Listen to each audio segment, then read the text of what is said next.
The sky doesn't warn you before it changes your life. It just does. Nathan Brooks had lived on the frontier world of Ashford Ridge long enough to trust simple things. He trusted the sound of rain on a metal roof. He trusted the old tractor that complained every morning before finally starting. And he trusted the rhythm of his 40-acre farm sitting alone beneath endless prairie skies. Everything else out here had a habit of disappointing people. The afternoon had been ordinary, the kind of ordinary Nathan secretly appreciated. Gray clouds drifted low over the fields. Rows of nutrient wheat swayed beneath a steady wind. The smell of wet soil mixed with machine oil as Nathan tightened a rusted bolt beneath the hood of his aging harvest rig. The machine groaned like an irritated old man. Yeah, he muttered, wiping grease from his hands. You and me both. A distant rumble rolled across the horizon. At first he assumed it was thunder. The weather station mounted beside the barn predicted storms throughout the evening. Nothing unusual there. But then the rumble grew sharper. Not natural. Metallic. Vibrating through the air with a strange mechanical pulse. Nathan slowly straightened. His blue eyes narrowed toward the western sky. Something bright appeared above the cloud layer. A streak of silver fire. It cut across the heavens at impossible speed, trailing sparks behind it like a burning scar across the gray afternoon. What in the world? The object descended rapidly. Too controlled to be a meteor. Too damaged to be a shuttle making a normal landing.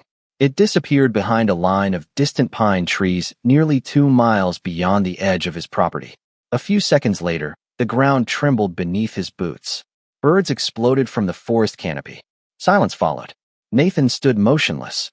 The wind continued moving through the wheat. Somewhere inside the barn, a loose sheet of metal rattled softly. Then everything became quiet again. Too quiet. He glanced toward the farmhouse. Nobody waited there. Nobody would worry if he stayed out late. The realization still carried a familiar ache even after 3 years alone. He grabbed his weather jacket from a fence post and headed toward the tree line. The walk took nearly 20 minutes. Rain began falling halfway there. Thin cold drops tapped against his shoulders and darkened the dirt path beneath his boots. The forest swallowed the last traces of daylight. Tall pines creaked overhead. Water dripped from branches. Somewhere deeper inside the woods, Nathan caught glimpses of broken vegetation and freshly scorched earth. Whatever had come down had torn through the trees. Then he heard it. Crying. He froze instantly. The sound was faint, soft, almost lost beneath the rain. A woman's voice. Or at least something very close to one. Not screaming. Not panicking. Just quiet crying. The kind that came from someone who had run out of strength. Nathan followed the sound carefully. His boots pressed into wet moss. The smell of smoke grew stronger. A pale blue glow flickered between the trees ahead. He stepped through a cluster of ferns and stopped. For a moment he simply stared. The clearing looked unreal. Broken branches surrounded a small crater filled with steam and scattered fragments of silver metal. Strange symbols glowed faintly across pieces of twisted wreckage. Kneeling beside the crater was a young woman. At least she looked like a young woman. Her skin carried a faint blue tint unlike anything Nathan had ever seen. Wet silver hair clung to her face. Torn fabric hung from her shoulders. In her hands, she held a small object no larger than a jewelry box, its golden light pulsing softly through the rain. She looked up. Large violet eyes met his. Fear flashed across her face. Exhaustion followed. Neither of them spoke. The rain continued falling. Water dripped from the surrounding trees. Somewhere far above the clouds, thunder rolled again. And for reasons Nathan couldn't explain, the first thought that entered his mind wasn't about aliens, crashes, or danger. It was one simple question. How long had she been crying out here alone? The young woman stared at him as if she could not decide whether he was real. Rain slid down her silver hair and traced pale lines across her blue-tinted skin. The golden object in her hands pulsed once. Softly. Then again. Nathan noticed how tightly she held it.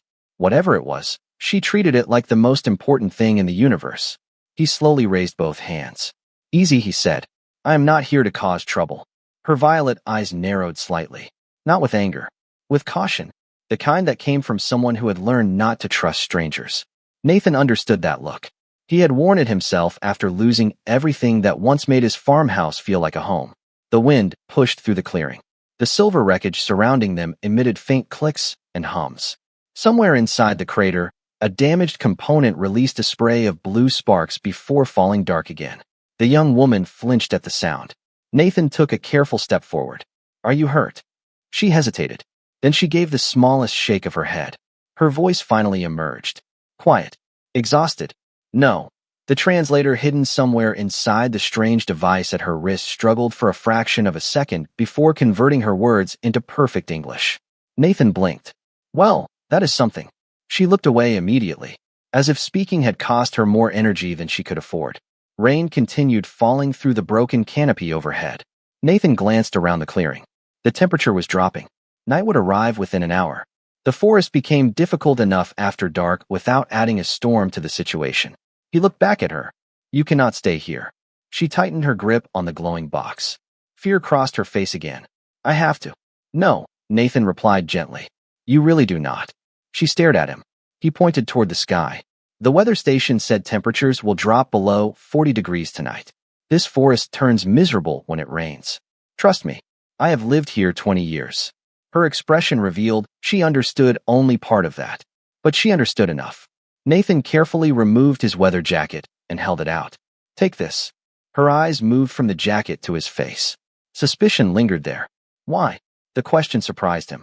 Not because she asked it. Because she sounded genuinely confused. Nathan shrugged. Because you are cold. The answer seemed to puzzle her even more. For several seconds, she simply stared. Then, slowly, she accepted the jacket.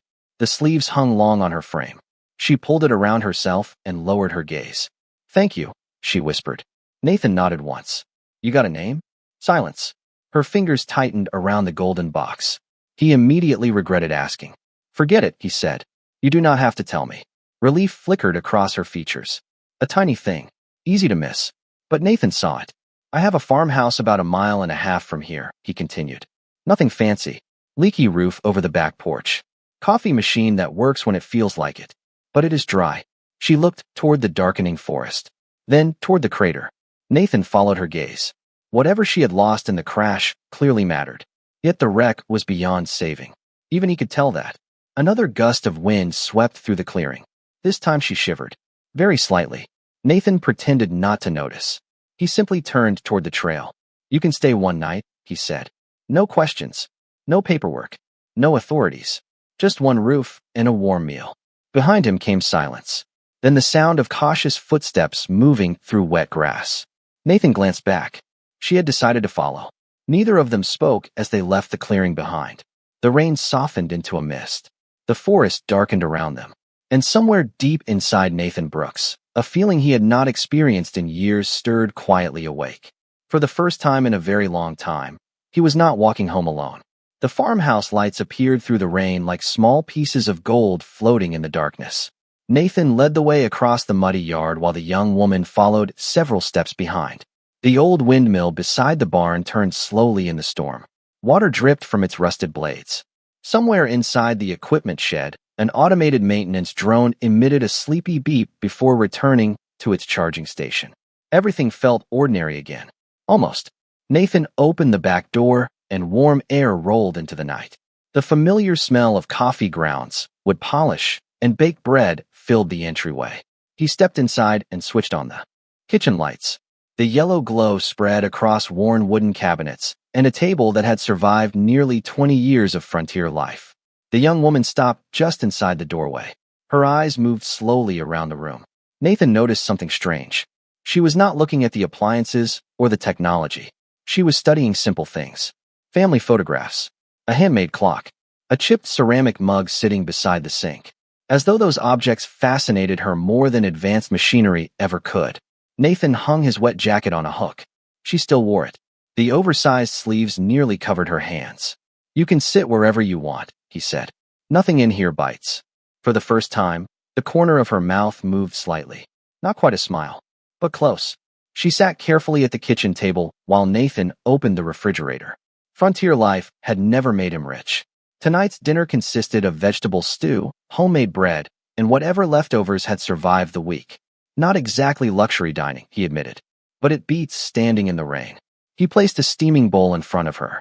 The scent of herbs and roasted vegetables filled the room. The young woman stared at it, then at him. This is for me. Nathan frowned. Well, I was planning to eat too. But yes. Again that confused expression appeared. The same one she had worn when he offered his jacket. Slowly she picked up the spoon. Her movements were careful, almost formal. She tasted a small bite.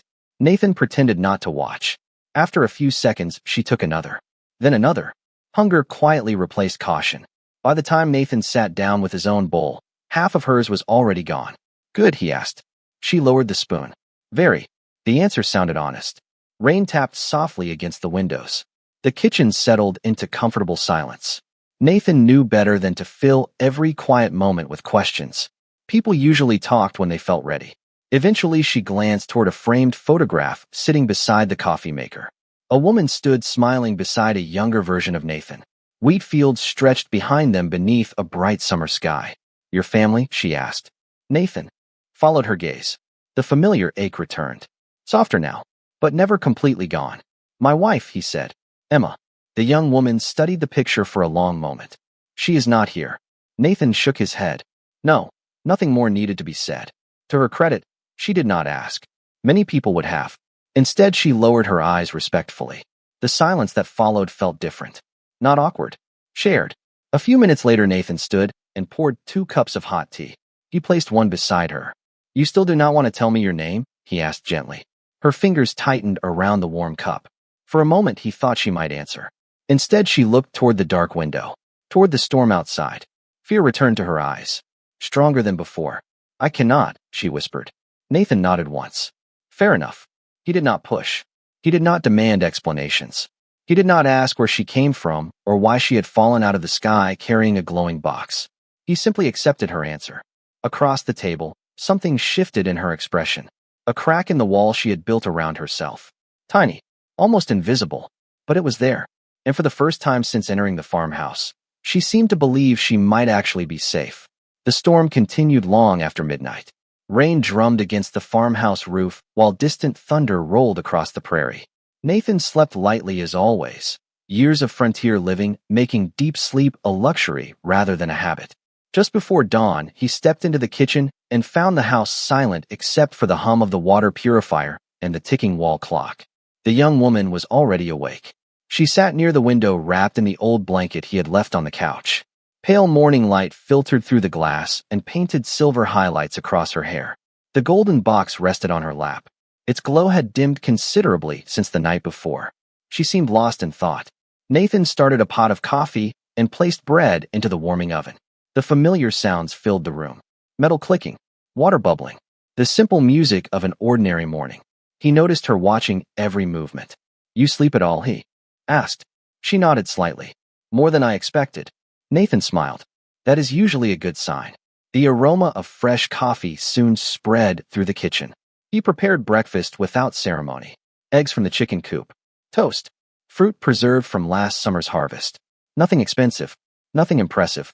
Yet when he placed a plate in front of her, she stared at it with the same puzzled expression she had shown the night before. You look surprised, Nathan said. She lowered her eyes. Where I come from, people rarely serve others themselves. Nathan pulled out a chair and sat across from her. Out here, if you wait for somebody else to do the work, you go hungry. For the first time, a genuine smile appeared. Small, brief, but real. The change transformed her face. Nathan realized she looked younger when she smiled. Less burdened. After breakfast, he headed outside to begin the day's chores. To his surprise, she followed him. The rain had stopped during the night. Drops of water clung to wheat stalks and sparkled beneath the emerging sunlight. The farm stretched beneath a sky washed clean by the storm. Nathan repaired a damaged irrigation sensor while she quietly observed. Then he checked nutrient pumps, fed the chickens, inspected fencing along the eastern pasture. Through it all, she remained nearby, studying everything. Not the technology, the routine, the effort, the patience. Eventually, they reached the barn. Nathan opened the large sliding door and sunlight spilled across old equipment lined neatly inside. Tractors, harvest drones, tool cabinets repaired so many times they barely resembled their original design. The young woman slowly turned in place. You maintain all of this alone? She asked. Most days. Why? Nathan looked genuinely confused by the question. Because it needs maintaining. She stared at him. No servants. No assistants. No support staff. Nathan laughed. You make me sound important. Her expression remained serious. You own land, resources, equipment. Nathan leaned against a tractor tire. The bank technically owns half of it. The weather owns the other half.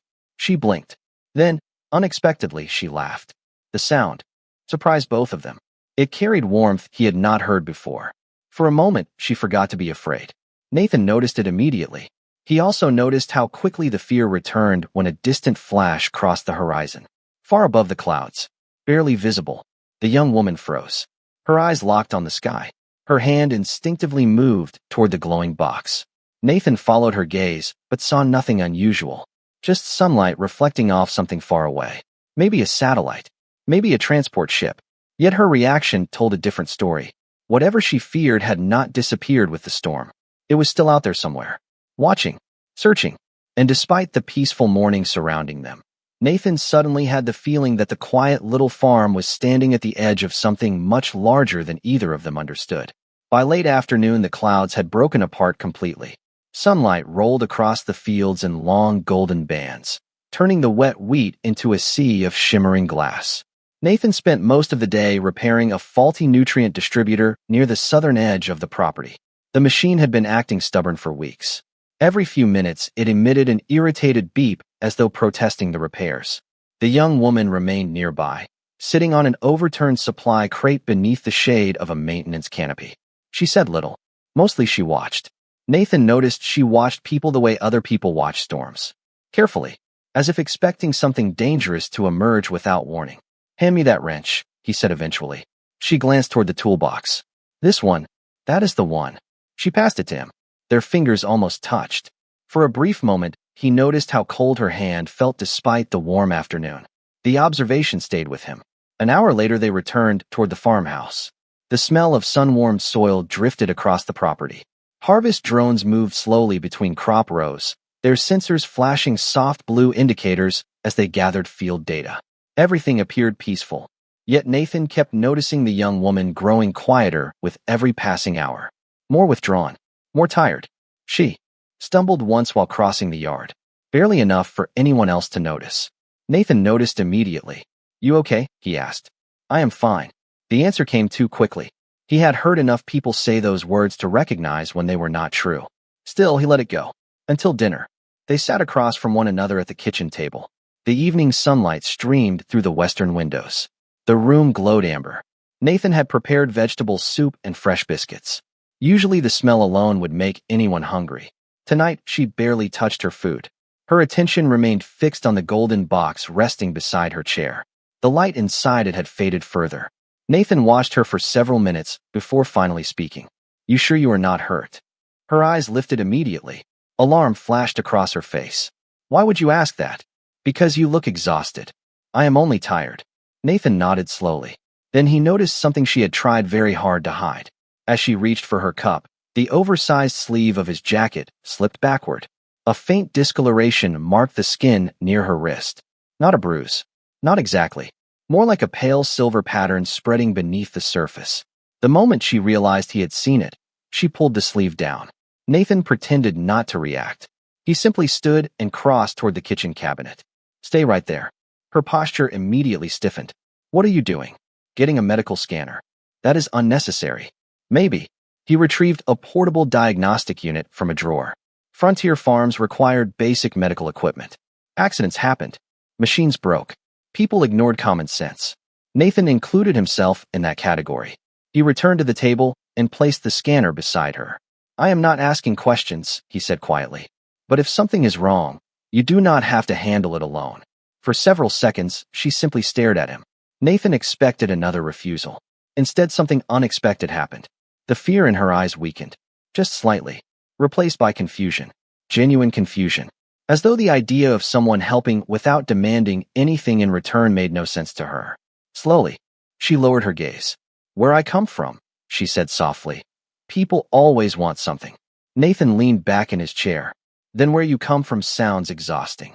A tiny laugh escaped her before she could stop it. The sound lasted only a second, but it changed the atmosphere of the room. Outside, evening shadows stretched across the farm. Inside, neither of them noticed the faint pulse that suddenly flickered deep within the golden box. Nor did they see the tiny signal quietly leave the farmhouse and disappear into the darkening sky above. The farmhouse grew quiet after dinner. Outside, the last traces of daylight faded beyond the western fields. Crickets filled the evening air with their steady rhythm, while the distant windmill turned beneath a sky crowded with stars. Nathan spent an hour reviewing crop reports on an aging tablet before finally shutting it down. Numbers could wait until morning. Most things could. The young woman remained seated near the living room window. The golden box rested on the small table beside her. Its surface reflected pale starlight filtering through the glass. Nathan noticed she kept glancing toward it, as if expecting something to happen. Whatever secret it carried, it clearly weighed heavily on her mind. He rose from his chair and crossed toward a bookshelf near the fireplace. Most of the shelves contained manuals, repair guides, and agricultural records. One section held something different. Old photographs, a few novels, small pieces of a life that once felt complete. He pulled out a framed picture and quietly dusted the glass with his sleeve. The young woman watched him. "You miss her every day?" she said. It was not a question. Nathan looked at the photograph. Emma stood beneath a bright summer sky holding a basket of fresh vegetables.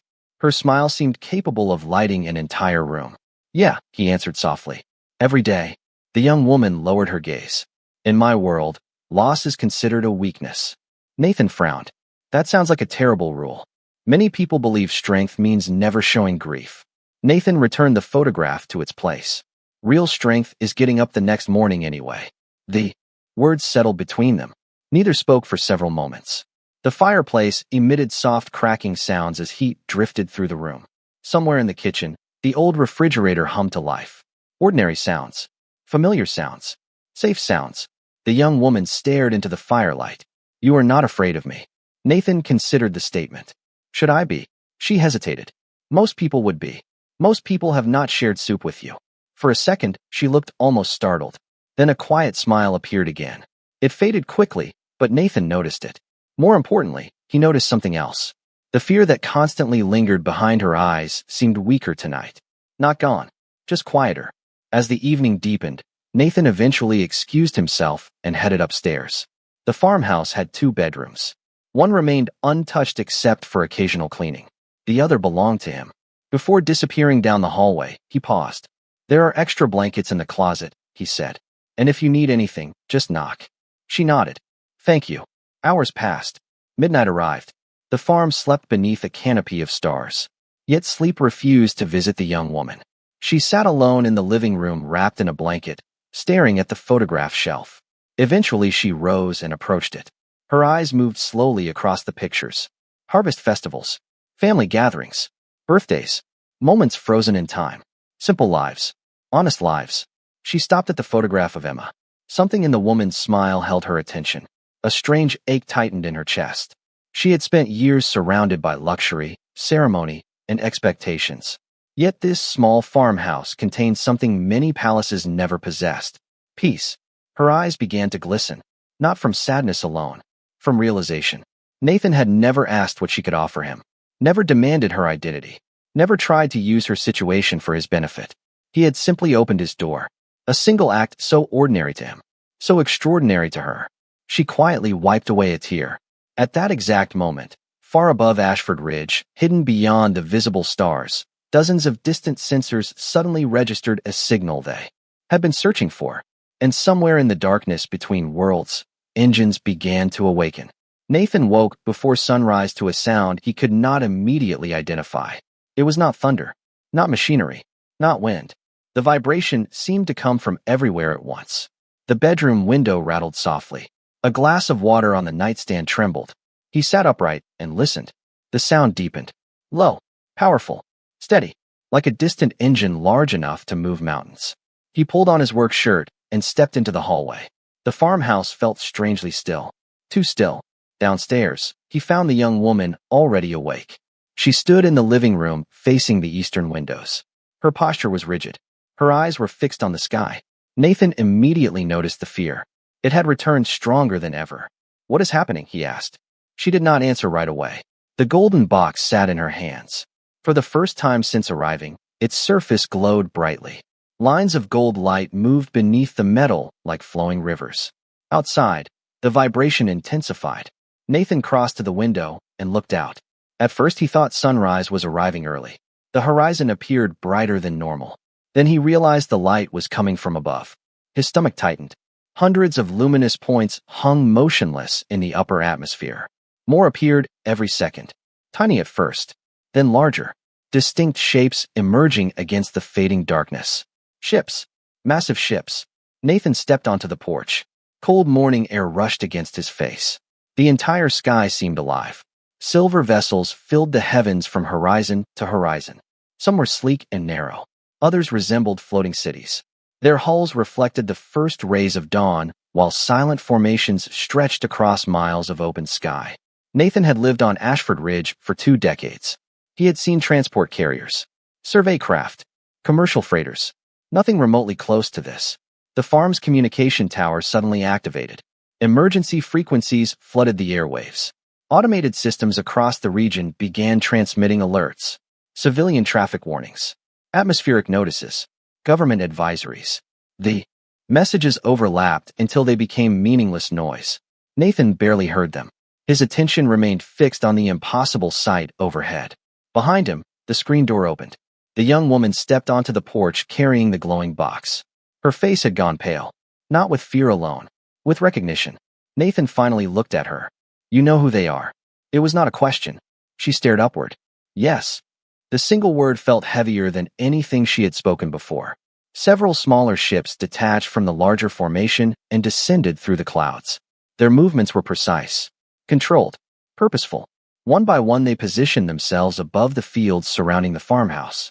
Nathan counted at least 20, then 30, then more. None displayed weapons. None emitted threats. Yet their presence alone was enough to make the entire world feel smaller. The farm suddenly seemed tiny beneath the weight of so much attention. The wheat field swayed gently beneath the downdraft generated by distant engines. Dust drifted across the yard. The old windmill turned lazily as though unaware history was unfolding around it. Nathan glanced toward the young woman. Are they looking for you? She closed her eyes briefly. When she opened them again, something had changed. The uncertainty that had defined her since arriving was beginning to disappear. Yes, she whispered. They are. One of the descending vessels moved directly above the farmhouse. Its polished silver hull caught the rising sunlight. A beam of soft golden light extended toward the ground. Nathan expected soldiers, officials, questions. Instead, complete silence followed. The enormous fleet simply waited. Thousands upon thousands of lives suspended above a lonely farm on the frontier, waiting for a single person. And standing beside Nathan Brooks, wrapped in his old jacket, was the reason they had crossed the stars. The golden beam remained fixed upon the ground beside the farmhouse. Morning sunlight spread across the fields while the fleet above seemed to hold its breath. Nathan stood motionless on the porch. Every instinct told him he should be overwhelmed. Yet the strangest part was the silence. Thousands of ships filled the sky, but none made a threatening move. None demanded anything. They simply waited. The young woman looked down at the glowing box in her hands. For several seconds, she stared at it, as though saying goodbye to a version of herself. Then she pressed her palm against its surface. The response was immediate. Golden lines raced across the metal casing. Light unfolded around her in delicate patterns. Nathan stepped back, shielding his eyes. The oversized farm jacket remained in place, but beneath the shimmering glow, hidden details emerged. Symbols appeared along the fabric of her clothing. Elegant designs. Ancient designs. The kind that carried authority without needing explanation. The transformation was not dramatic. It was revealing, like watching a curtain slowly pulled aside. The frightened stranger who had arrived from the forest was still there. But now Nathan could see something else beneath it. Confidence. Responsibility. A lifetime of expectations she had been trying to escape. Above them, several ships shifted position. Their movements were synchronized with astonishing precision. Then a voice echoed across the farm. Calm. Formal. Respectful. Her Highness has been located. Nathan blinked. The words seemed unreal. The young woman closed her eyes briefly before finally turning toward him. I owe you the truth. Nathan folded his arms. I was beginning to suspect that. Despite everything, the comment drew the faintest smile from her. It vanished quickly. My name is Lyra Valerian. The name clearly meant something to the people in the sky.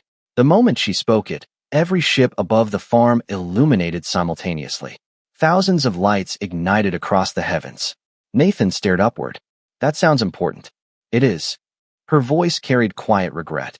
I am the crown princess of the Valerian Stellar Empire. The words settled over the farmhouse like another sunrise. Nathan looked from her to the fleet and back again. Suddenly, every strange detail made sense. The fear, the secrecy, the people searching for her. You are telling me all of those ships came for one person? She nodded. For their future ruler. Nathan exhaled slowly. Well, he rubbed the back of his neck. That explains a few things. A soft laugh escaped her. It lasted only a moment before emotion returned to her eyes. There was a political crisis, she explained. Many people wanted control over my future. My title became more important than my life. I left because I no longer knew who I could trust. Her gaze drifted across the farmhouse, the barn, the fields, the old windmill turning in the breeze. Then I ended up here. Nathan followed her gaze. Nothing about his property seemed remarkable. Just 40 acres and a lifetime of repairs. Yet somehow it had become the center of an interstellar search. A transport vessel finally descended from the fleet and settled gently beyond the wheat field. Its polished silver hull reflected the morning sun. Rows of uniformed officials emerged and stopped at a respectful distance. None approached without permission. None interrupted. They waited for her decision. Lyra looked at them, then back at Nathan. Tears shimmered in her violet eyes. Not from fear this time, from gratitude. For 2 days, she said softly, you treated me like I was nobody special. Nathan smiled. Maybe because you were not. She looked surprised. What do you mean? Nathan glanced toward the endless sky. Out here, you were just someone who needed help. For a long moment, neither of them spoke. The morning breeze moved gently through the wheat fields. Above them, an entire armada waited in respectful silence. Lyra looked around the farm one final time. The weathered barn, the crooked fence near the north pasture, the porch where she had spent the previous evening watching the stars. None of it was grand. None of it was powerful. Yet it had become more meaningful to her than she ever expected. One of the uniformed officials finally stepped forward from the landing site. He stopped several yards away and bowed deeply. Your Highness, he said, the Empire has been waiting for your return. Lyra nodded, but did not immediately move. Instead, she turned toward Nathan. Do you know what happened after the signal was detected? She asked. Nathan shook his head. I am guessing a lot of people got very excited. A faint smile touched her lips. For 48 hours, every major fleet in the Empire searched for me. Trade routes were paused. Diplomatic meetings were delayed. Entire sectors redirected resources. Nathan stared at her. That sounds expensive. This time she laughed openly. The officials exchanged surprised glances. It was probably a sound they had not heard from her in a very long time. Lyra looked toward the ships above. They were searching for a princess. Then she looked back at the farmhouse. But what I found here was something far rarer. Nathan did not know how to respond to that. He was a farmer, not a diplomat, not a philosopher, just a man who had seen somebody alone in the rain and opened a door. The senior official approached carefully. Your Highness, there will be many questions when we return. I know. The Imperial Council will want explanations. I know. His gaze shifted toward Nathan. And this human? Lyra straightened slightly. The change was subtle but unmistakable. The frightened stranger was gone. In her place stood the future ruler of a civilization spanning hundreds of worlds. This human, she said calmly, is under my personal protection and gratitude. The official immediately lowered his head. Understood, Your Highness. Nathan rubbed the back of his neck. That sounds important. It is, Lyra replied. Nobody in the Empire will ever trouble you. Nathan looked across the fields. Honestly, I was mostly worried about the bank. Another smile appeared. Then it slowly faded as reality settled between them. The time had come. The transport vessel waited. The fleet waited. An empire waited. Lyra stepped forward and gently removed the old farm jacket from her shoulders. She folded it carefully and handed it back to Nathan. He accepted it without speaking. I should return this, she said softly. Nathan looked at the worn fabric. A jacket worth almost nothing. Yet somehow it felt more valuable now than when he had given it away. Keep it, he said, in case you forget what normal people look like. Her eyes glistened. I do not think I could forget. For a second neither moved. Then she surprised him by stepping closer and placing a hand over her heart.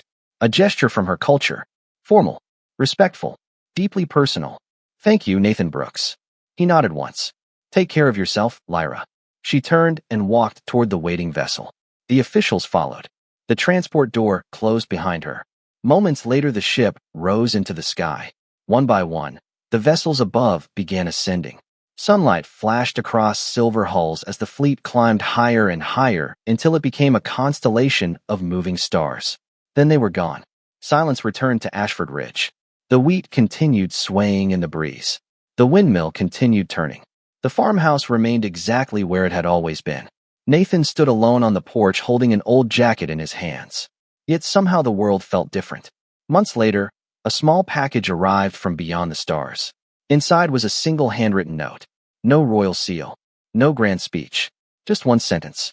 In a galaxy filled with people who saw a crown, you were the only one who saw a person.